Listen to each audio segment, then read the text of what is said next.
Kumusta mga kaboxing? This is Boy Kalawang TV.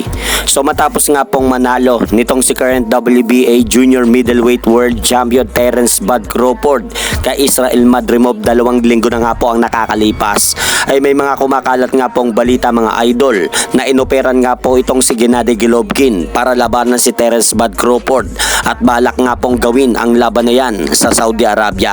Dahil alam naman po natin kapag sa Saudi Arabia ginanap ang mga bigating laban gaya po nito ay willing magbayad nga po ng malaking halaga ang mga negosyante dito sa Saudi Arabia.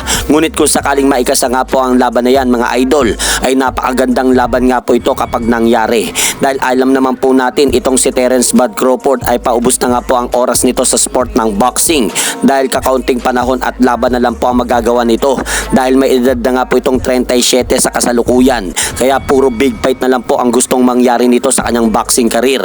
Gaya na lang po na gustong mangyaring laban nito kay Canelo Alvarez. Habang ito naman pong si Gennady Golovkin mga idol ay wala nga po itong kasiguraduhan kung tuloy na nga po itong nagpaalam sa sport ng boxing. Dahil kung matatandaan nga po natin ang naging huling laban ni Gennady Golovkin ay noong nakipaglaban nga po ito kay Ryota Murata noong taong 2022 kung saan tinalo nga po nito ang Hapon via 9th round technical knockout na ginanap sa bansang Japan.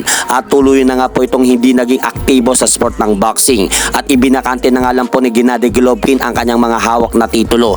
Kaya kung sakaling magbabalik nga po mga idol itong si Triple G sa ibabaw ng lona ay napakagandang pagkakataon nga po ito para sa kanyang boxing career bago nga po ito tuluyan na magretiro. Dahil alam naman po natin na may edad pa lamang po si Gennady Golovkin na 42 sa kasalukuyan. At hanggang dito na lang po muna ang aking update sa mga aganapan sa mundo ng boxing. At syempre mga idol, pakisuportahan nyo naman po muna ang ating munting channel. Maraming salamat po.